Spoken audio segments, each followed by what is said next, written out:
Greetings and salutations once again. I'm back with round 2 of the best out of 5 WWPC finals. This is between TA4Life and TheRedViper as a Cybern versus Cybern mirror match. This one's going to take place on Eye of the Storm.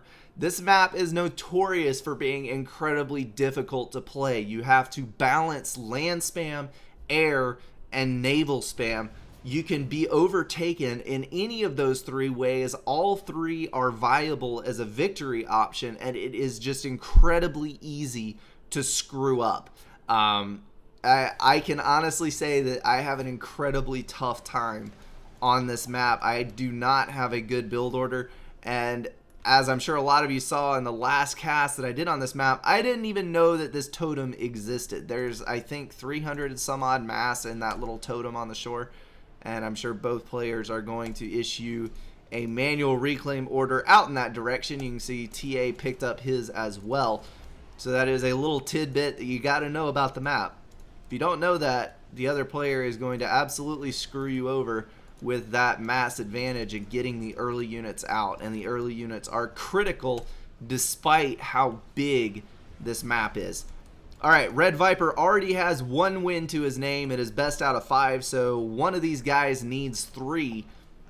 We're going to go ahead and dive right into this game, bump up the speed a little, and get through it as quickly as we can. We have first land, second air for the RedViper, and first land, second air for TA4Life. TA4Life has a slight advantage on the air build. He is going to get his air factory done first. He has a second air factory going up, and it looks like he has the power grid laid for a third later on. He is getting out. That is a Mantis, and he's getting scouts out to the corner just to see what is headed in his direction. We've got Mantis scout pairs headed out for the RedViper as well. So both of these guys look like they have played this map extensively. They've got good solid build orders with good expansion. And that's an odd move right there. That ACU move order is out to the island. RedViper is going to take the island with his ACU. I can understand doing that because it's going to be really easy to deny the island at 5 minutes with your ACU, since really we're talking Cybern players here, so there's going to only be engineers on the island. So I can see how that would work out, but that's kind of an odd choice. A Jester is out for the RedViper. That is going to be an amazing harassment tool this early in the game, as long as he protects it and he's not protecting it. So it's basically a run to see how many engineers he can kill before the Jester goes down. He is going to stop and not really accomplish a whole lot. I think that was a waste of mass. I hate to say it, but that was a little bit of a fail. Got a lot of land factories coming online for the RedViper. He is bringing a pile of Mantis towards the northern side. I cannot talk today. My brain is getting ahead of my tongue, and I just need to slow down. TA4Life. It doesn't help when there's a ton of T's to pronounce, because that ties up my tongue, and sometimes it gets a little bit weird. We have a Cybern frigate out for TA4Life. He is the only one in the water at the moment, although Naval Factory is quickly coming online for the RedViper. Cybern frigate is the strongest of the frigates, an incredibly useful tool, but it's not really going to give a huge advantage since both players are Cybern. So it is identical Navy versus identical Navy. Got a couple anti-airs going down and a sonar. TA4Life is trying to keep an eye on the southern portion of the map. Navy-wise, that is going to give him decent coverage right there just to see what's coming. And he does have a second frigate out and building a third. And we saw last game, TA was a huge fan of bomber harassment, and it looks like he's holding true to that this game as well.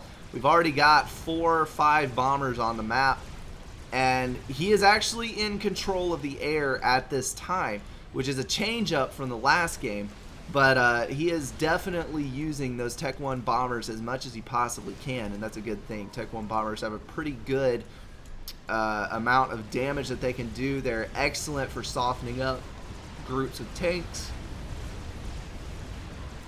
especially when you're in a situation like this where you have the narrow land chokes right here where all of the units kind of have to bunch up together. If you can time out bomber strikes, you can actually damage 7 or 8 tanks at a time with that awesome AoE that the Cyber Bombers have. And now TA4Life is just stomping the air game. And you can see here, he does not have much of a focus at all on land. He does not have many land units at all. He's pretty much going to try to fend this off with his ACU and the Tech 1 bombers. However, since he has put so much mass into air, he is able to harass like nobody's business. There's no way you can put enough anti-air in your... Oh, TA4Life, no. You did not just do that. No! No! Get a vet, please. I cannot bear to watch you die like this. Don't do it. And barely, he almost saved himself with those Tech 1 bombers. That was so close. He walked his ACU out on land and got too far away from the shoreline. There were 3 Tech 1 subs here, but I think he could have survived the subs unless that ACU, that was not a Torp ACU. Alright, that is a shame to see. +2 to the TheRedViper. He has 2 out of 3 now that he needs to clinch this tournament. And that TA4Life, I'm sad for you. That had to be an embarrassing moment. Alrighty, guys, that is going to wrap up this game. Once again, I will be back momentarily with round 3 of the WWPC finals.